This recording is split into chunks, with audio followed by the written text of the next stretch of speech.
بالله السميع العليم من الشيطان الرجيم بسم الله الرحمن الرحيم ثم الصلاة والسلام على رسول الله صلى الله عليه وسلم. Toutes les louanges appartiennent à Allah subhanahu wa ta'ala, le digne des louanges de glorification. Que sa paix et ses bénédictions soient adressées à son serviteur, à son envoyé, Mohammed alayhi salatu wassalam, sur sa sainte famille, ses compagnons et ceux qui suivront son chemin jusqu'au jour de Yom al-Qiyamah. Qu'Allah nous place parmi ces personnes-là. Aujourd'hui, nous sommes toujours dans le domaine de la foi et de l'excellence en matière de foi.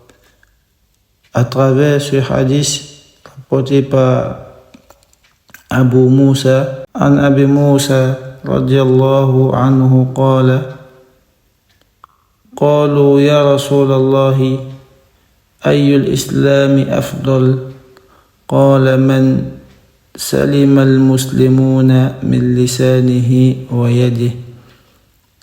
Alhamdulillah. Dans ce hadith, le prophète alayhi salam fut questionné sur le meilleur islam. Il fut questionné sur le comportement du bon musulman ou de la bonne musulmane. Et qu'est-ce qu'il a dit, alayhi salam?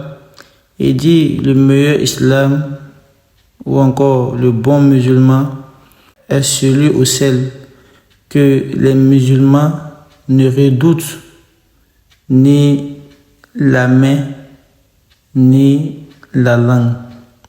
Ça veut dire que les musulmans sont à l'abri de son mal. C'est celui-là qu'on appelle le bon musulman. Et aujourd'hui, il n'est caché à personne que parmi les maux qui minent notre société d'une manière générale et spécifiquement la communauté musulmane, il y a l'injustice, ou il y a le fait qu'on se cause du tort mutuellement, sans raison souvent. Et même s'il y a des raisons, on exagère dans cela. On demande à Allah de nous réformer. Il dit que le bon musulman est celui dont les musulmans sont à l'abri de sa langue. Ils ne redoutent pas sa langue. Et la langue a beaucoup de dégâts. Aujourd'hui, la langue, qu'est-ce que la langue permet de faire à autrui? C'est la langue que nous utilisons pour mentir, pour dénigrer, pour faire la médisance. C'est la langue qu'on utilise pour faire le commérage et autres. C'est la langue qui divise les foyers. C'est la langue qui divise les familles. C'est la langue qui divise la communauté.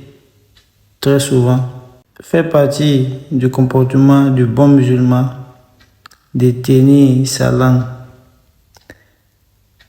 C'est pour cela que le prophète sallam, conseillant un de ses compagnons un jour, qui lui a demandé qu'il demande à Allah de faire des invocations pour lui pour qu'il accède au paradis. Rasoul sallam lui dit: si tu me promets de préserver deux choses, je te promets le paradis. Et qu'est-ce qu'il a dit sallam? Il dit: promets-moi de préserver ta langue et ce qui est entre tes jambes. Et alors je te promets le paradis. Donc cela veut dire que parmi les choses qui peuvent être un frein, qui peut empêcher l'entrée au paradis du musulman et de la musulmane, il y a le fait qu'il s'adonne au vice de la langue. Et on demande subhanahu wa ta'ala de nous préserver du mal de nos langues. Et il a dit aussi Wayadihi. Et le musulman, le bon musulman, la bonne musulmane, est celui aussi que ses co-religionnaires sont à l'abri du mal de ses mains. Le mal de la main, on a l'injustice toujours. Le fait de prendre ce qui ne t'appartient pas, le vol, ça c'est de la main. Le fait de faire violence à ton frère musulman sans raison, ça aussi c'est le mal de la main.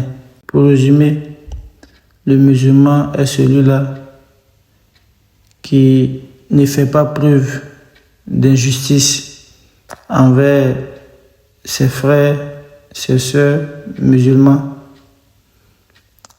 ni avec sa langue, par les calomnies, par le mensonge, par le faux témoignage,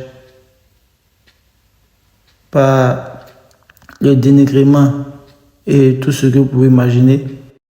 Aussi, le bon musulman, c'est celui que les musulmans sont à l'abri aussi de l'injustice qu'il pourrait causer avec sa main. Et si on fait l'effort, les musulmans aujourd'hui font l'effort de se réformer, de réformer leur comportement avec ce conseil-là, on verra que notre société ira mieux, nos familles iront mieux, les foyers se porteront bien, la communauté sera encore unie et plus forte. On demande de la compréhension. Assalamu alaikum wa rahmatullahi wa barakatuh.